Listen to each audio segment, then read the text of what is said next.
వందనాలండి. మీలాంటి పెద్దల బ్లెస్సింగ్స్ మాలాంటి వాళ్ళకు ఉండాలి. మరి మీకు హృదయపూర్వకమైన ధన్యవాదాలు. నాకంటే ఇంతకుముందు మాట్లాడినటువంటి పెద్దలకు, విచ్చేసినటువంటి గ్రామస్తులకు, గ్రామ పెద్దలకు, యువతకు, నాతో పాటు ఉన్న పేసావారికి అందరికీ నమస్కారం. మరి ముఖ్యంగా ఇక్కడ ఈ కార్యక్రమాన్ని ఏర్పాటు కొరకు కృషి చేసినటువంటి మరి పేసావారైతేనేమి, గ్రామస్తులకైతేనేమి మరి అందరి తరఫున కృతజ్ఞతలు తెలుపుతున్నాను.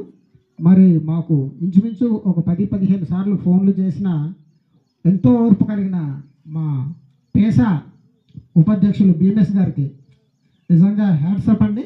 మరి ఈ ఊరి యువతకంతటికి మరి మేము నిజంగా చెప్పాలంటే ఏంటంటే వీళ్ళు చాలామందికి మార్గదర్శకులు అవుతారు.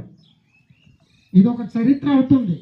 ఎందుకంటే 1/70 చట్టం పరిరక్షణ కొరకు ఒక పేసా తరపున, పేరుకు పేసా అయినా గ్రామస్తులందరూ ఐక్యంగా వెళ్ళారు. పేరు అనేది జస్ట్ పేసా అనేది ముందు పెట్టుకున్నారు తప్ప గ్రామస్తులంతా ఐక్యమై ఈ 1/70 చట్టాన్ని ఏ విధంగా పరిరక్షించుకోవాలి, అందుకు మొట్టమొదట మేమే నాంది కావాలి అని ఈ ఊరి పెద్దలు అనుకొని మరి వాళ్ళందరికీ బ్యాక్ బోన్గా ఉండి నడిపిస్తున్నటువంటి రామరాజు మాస్టర్ గారికి అయితేనేమి, గ్రామ యువతకు, పెద్దలకు, మహిళా మండలందరికీ నిజంగా హ్యాట్సప్ అండి.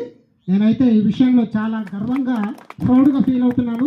నిజంగా దుచ్చరపాలెం గ్రామస్తులు నిజంగా గ్రేట్.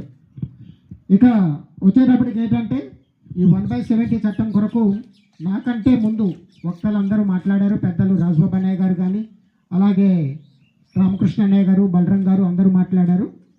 అయితే ఈ 1/70 చట్టం అంటే ఏంటి, దాన్ని మనం పరిరక్షించుకోవడం ఎలా అనే దాన్ని కూడా మరి కులంకుషంగా వివరించారు.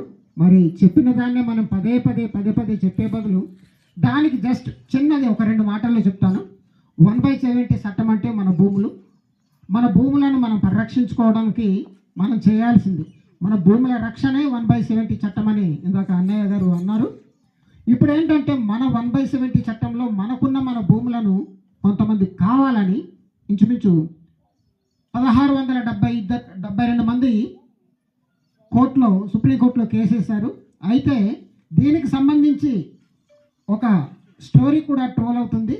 వాళ్ళు ఏ విధంగా ఆ స్టోరీని ట్రోల్ చేస్తున్నారంటే, ఇక్కడ ఉన్న 1672 మంది గిరిజనులు కూడాను స్వతంత్రం రాకముందు నుండి, అంటే ఈ 1/70 చట్టం అనేది ఏర్పాటు చేయకముందు నుండి వాళ్ళు అక్కడ ఉంటున్నారు.